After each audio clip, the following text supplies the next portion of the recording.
네 번째 느헤미야의 영성, 그거는 말씀에 대한 절대적 신뢰라는 겁니다. 우리가 어떻게 비전을 넓히느냐, 내가 그냥 앉아서 계속 기도하면서 비전을 넓혀 주시옵소서 주시옵소서 주시옵소서 그럼 넓어질까요? 뭐 그럴 수도 있겠죠. 그러나 이 느헤미야의 경우를 보면요, 그의 비전은 어디에서 비롯된 거냐면 말씀에 대한 의존, 신뢰에서 비롯된 겁니다. 그것이 기도 속에 나타나요. 그는 기도 속에서 신명기를 인용합니다. 신명기 30장을 인용하는데요. 신명기에서 신명기 30장은 너무나 중요한 역할을 차지합니다. 그러니까 느헤미야는 뭐 하고 있었다는 거예요? 말씀, 토라를 읽고 있었다는 거예요. 모세오경을 읽고 있었다는 거예요. 그 말씀에 근거해서 보다 보니까 하나님께서 바로 언젠가는 자기 흩어진 민족을 모으실 것이라는 구조를 읽은 거예요. 그러니까 느헤미야는 그것을 소원하면서 하나님, 우리나라가 언제 회복될까요? 그리고 우리나라의 회복을 위해서 저는 무엇을 해야 됩니까? 라고 느헤미야는 질문을 한 거예요. 여러분이 비전을 넓히시는 방법은 주관적으로 하면 위험합니다. 오히려 주관적으로 하면 굉장히 이상한 방향으로 빠질 수도 있고 결국은 내 주관성, 내 이기심이 거기에 결합될 수 있어서 비전이라고 하지만 사실 하나님이 원하시는 비전이 아닐 수 있어요. 그럼 어떻게 비전을 얻느냐? 말씀을 묵상하다 보면, 말씀을 그래서 많이 알아야 돼요. 하나님이 보시는, 영적으로 보시는 눈을 심어줍니다. 왜 그래요? 결국 말씀이라는 것은 하나님이 외치시는 음성 아니에요. 하나님이 세상을 어떻게 보는지, 하나님이 인간을 어떻게 보는지, 하나님이 관계를 어떻게 보는지, 하나님이 돈을 어떻게 보는지. 그래서 우리 일과영성 강의를 하는 거 아니에요. 그 시각을 보여주면 완전히 다른 세상이 열리면서 바로 그 관점을 갖게 되는 거예요. 그래서 말씀을 읽어야 되는 겁니다. 그래서 느헤미야는 바로 말씀에 읽고 있었고 묵상하고 있었고 거기에 대한 절대적 신뢰가 있었다는 겁니다. 자, 다섯 번째 느헤미야의 영성, 그것은 제가 제일 좋아하는 건데요. 믿음으로 하나님만이 하실 수 있는 일을 요청했다는 겁니다. 뭐를 요청했길래 이렇게 거창하게 얘기하는 걸까요? 사실 이 느헤미야 사건은 이 에스라 느헤미야가 한 권의 책입니다. 원래는. 그래서 에스라 사장에서 사건이 하나 터졌었어요. 뭐냐면 그 4장 7절에 보면 아닥사스다 왕 때 팔레스타인 지역, 이제 예루살렘에 있는 그 지역에 관원 르훔 심세가 있었어요. 이 사람들은 느헤미야의 이제 적으로 많이 등장합니다. 르훔과 심세라는 인물들이 주동이 돼서 이 아닥사스다 페르시아에 있는 왕에게 항소문을 보냈어요. 뭐냐면 이들은 유대인들을 싫어해요. 그러니까 유대인들이 옛부터 반역의 역사를 가지고 있으므로 예루살렘 성읍이 완성되면 안 된다는 거예요. 근데 그 당시에 역사적으로 보면 이집트에서 이제 페르시아가 이집트까지 다 수하해 놓고 있었거든요. 근데 이집트에 반란이 있었습니다. 그러니까 아닥사스다 왕이 굉장히 골치 아프고 있는데 이들이 또 항소문을 올리면서 예루살렘 반역 이런 말이 나오니까 아닥사스다 왕이 아예 반역이라 그러면 학을 띠는 그런 심리였습니다. 그래서 조서를 내려서 그 성읍 건설을 중단하라고 한 거예요. 그러니까 이들이 그 조서를 받아갖고 신나갖고 가서 뭐라고 했냐면 예루살렘에 급히 가서 유다 사람들을 보고 권력으로 억제해서 공사를 멈추게 합니다. 근데 그게 이제 그 사건이 이 느헤미야에게 지금 하나냐와 그 형제들이 와서 보고를 한 거예요. 근데 뚜껑을 열어보니까 어때요? 공사를 멈춰라 이게 아니에요. 뭐냐면 막 사람들을 이제 성을 허물고 괴롭히고 그 다음에 성물들을 불에 태우고, 그러니까 하라는 것보다 훨씬 더한 거죠.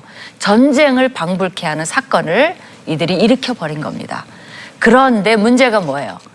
바로 느헤미야가 상소를 해야 되는 그 분이 자기가 모시고 있는 동일한 아닥사스다 왕이라는 거예요. 여러분이 에스더서에서도 보면 페르시아 왕들은 자기의 조서를 한 번 내린 걸 절대 변개하지 않습니다. 그건 거의 불가능해요. 그래서 이제 에스더도 목숨 내놓고 그 유대인들을 죽이라는 조서를 변개시키기 위해서 그렇게 노력한 거 아닙니까?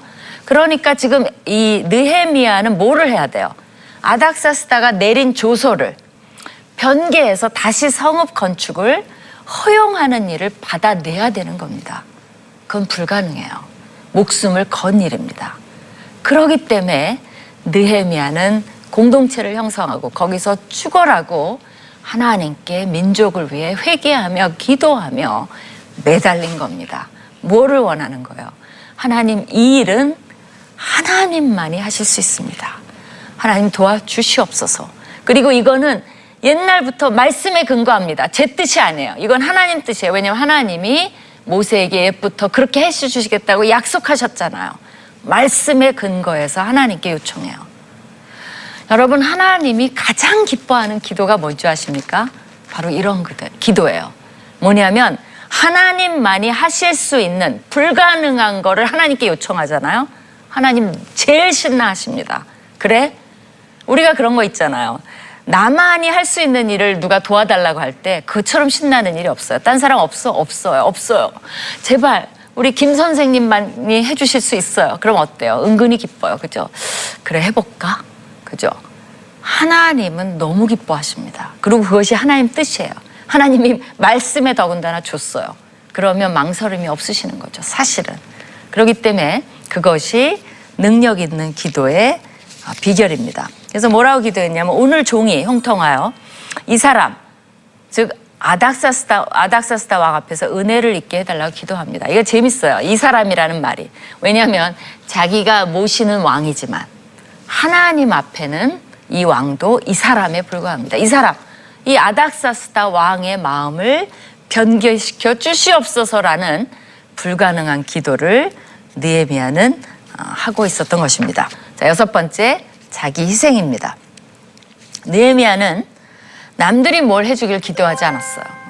그리고 왜 남들이 그런 일을 안 하느냐고, 예루살렘에 있는 사람들은 다 뭐 했냐고 이러지 않았어요.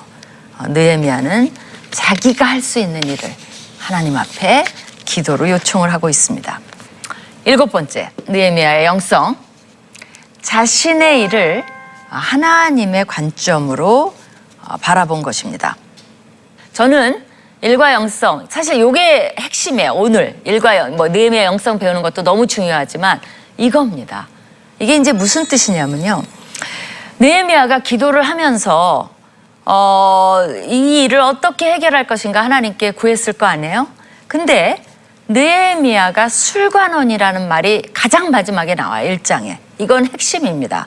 왜 그러냐면 이 술관원이라는 것이 중요한 역할을 할 수가 있어요.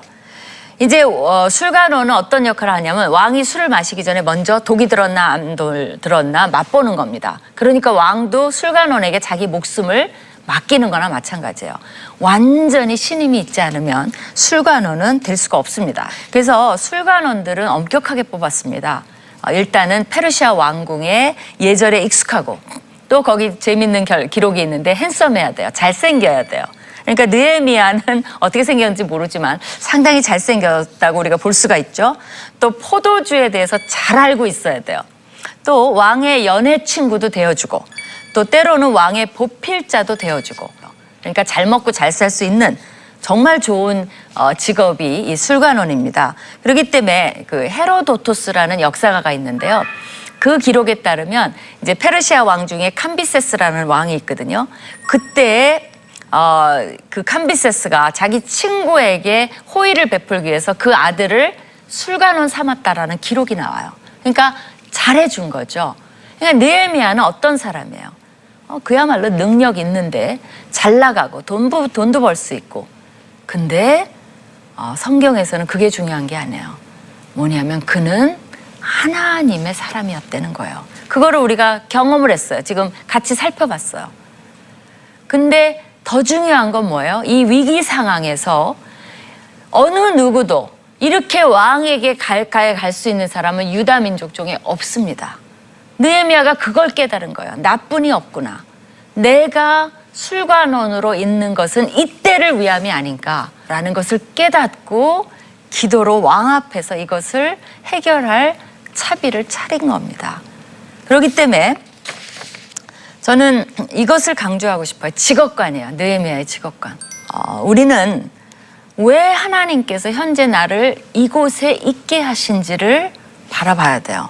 그 직업이 좋냐 나쁘냐, 월급이 많냐 아니냐, 일이 힘드냐 아니냐, 그런 것만 생각할 것이 아니라 나를 이곳에 현재 있게 하신 하나님의 시각으로 보라는 겁니다. 그렇게 보면 아무리 하잘 것 없는 일이라도 그 속에서 사명을 발견할 수 있어요. 우리가 알바를 한다고 합시다. 알바가 아무것도 아니라고 생각할 수 있어요. 일시적이라고 생각할 수 있어요. 그러나 그것도 왜 하나님이 내 이 시점에서 취직이 안 돼서 내가 알바를 하고 있을까? 그 시점으로 보면 많은 것을 할 수가 있습니다. 그냥 물건만 파는 것이 아니라 주인이 어떻게 이 전체 편의점, 만약에 편의점에서 일한다면 편의점을 경영하는지를 다 살펴봄으로써 이것이 후에 경영 수업에 좋은 예가 될 수가 있어요. 또 어떤 그 알바생 보면요, 그냥 핸드폰만 바라보고 있어요. 그리고 돈만 계산해줘요. 그런 것보다는 손님들을 잘 관찰해 보면, 그리고 대화를 하다 보면 그들의 심리에 대해서도 파악할 수 있는 기회가 됩니다. 그건 살아있는 공부예요. 그런 것들이 나중에 본인이 일을 하는데 또 기업을 일으키는데 큰 자산이 될 수가 있습니다. 그러니까 우리가 무심코 하지 않고 나를 이곳에 있게 하신 하나님의 관점으로 본다면 자신의 직업을 하나님을 섬기는 기회로 삼으라는 겁니다. 그것이 하나님이 우리에게 기대하는 느헤미야를 통한 직업관입니다. 느헤미야는 술관원이 중요한 게 아니라 이 술관원의 직업을 통해서 하나님이 하실 일을 깨닫고 바라보았고 그것을 실천에 옮긴 정말 영적인 리더라고 볼 수가 있습니다. 오늘의 요점 살펴보겠습니다. 첫 번째, 우리 삶에 어떤 것을 적용할 수 있을까요? 느헤미야의 영성을 여러분이 묵상하시면서 매 순간 점검하시기 바랍니다. 나의 영성이 어디까지 와 있나 한번 대조해 보시기 바랍니다. 두 번째, 바로 우리의 일터와 일을 하나님의 관점으로 바라보기 시작하시기 바랍니다. 어떤 기도를 시작해요? 하나님 가르쳐 주세요. 제가 왜 여기에 와 있는지, 이곳에서 하나님의 뜻을 이룰 수 있게 해주세요. 제가 규모는, 스케일은 느헤미야보다 못할지 모르나, 그러나 이곳에서 하나님이 원하시는 기적과 역사를 느헤미야처럼 이루게 해주세요라는 기도가 여러분께 있기를 축원합니다. 자, 어떠셨어요 오늘? 많은 것들을 깨달으셨나요? 저는 참 좋았는데 여러분은 어떠셨는지 궁금합니다. 다음 시간에는요, 투자의 성경적 원리를 다뤄보도록 하겠습니다. 성경에 투자 원리가 나올까요? 궁금하시죠? 그러면 다음 시간에 여러분 찾아뵙겠습니다. 시청해 주셔서 너무나 감사드립니다. 안녕히 계세요.